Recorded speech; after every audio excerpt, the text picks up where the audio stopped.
Hi you guys. So I put more coats of the paraffin turquoise on this pinch pot, and then rather than continuing with the white, I decided to go ahead and use the rest of this paraffin turquoise that I had to go ahead and put on this pinch pot.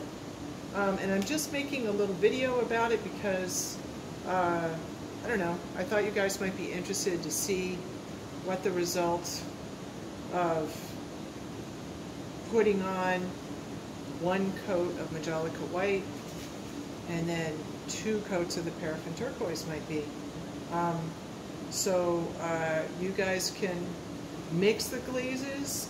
It's not very predictable exactly what they're going to do. I mean, I'm thinking it's going to be kind of a paler version of the paraffin turquoise, but each glaze is its own individual formula, and if you mix them, you risk them running together and running off the piece. And I'll show you a piece where that happened. It's kind of the the example of what you don't want to do in terms of having the glaze be on too thick. So that's probably pretty good. I'm going to go back and do a little bit more work on the rim, but let me pause this and show you this cool disaster piece. Okay, back with some disaster examples, right? It just wouldn't be a ceramics class without some examples. So this was a person who, very fortunately, somebody who was loading the kiln realized that glaze is too thick, I'm going to put something underneath it. And the person never claimed it. The result is really pretty. And they used, it looks like the rutile green and maybe the paraffin turquoise together. But it looks like they dipped the whole piece in the green and then just dipped the outside again in the paraffin turquoise. And this is an example of 2 glazes that don't play well together. So if you apply too much glaze, you're in danger of having this happen and it melting and sticking your piece. But to the kiln shelf. In this case, fortunately not the shelf, but this other piece of clay that was around.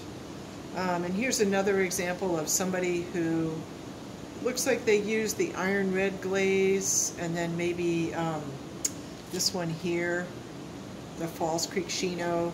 And you know, sometimes it's pretty on the inside, and I think that's great. You could mix 2 glazes on the inside of a bowl, because if it runs together, it's just going to be in a bowl.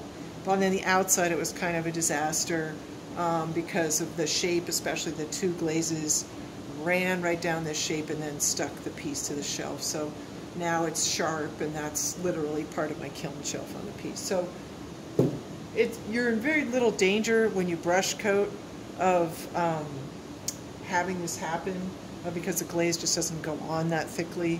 But if you double dip, it's a little bit dangerous. So anyways, those are some little glazing disasters to share with you. But you know what? Stick to one color on the outside and do your glaze mixing on the inside of your pinch pots, and you'll be great. And then if you're brushing glaze on little sculptural objects, brushing 3 coats, you should be just fine.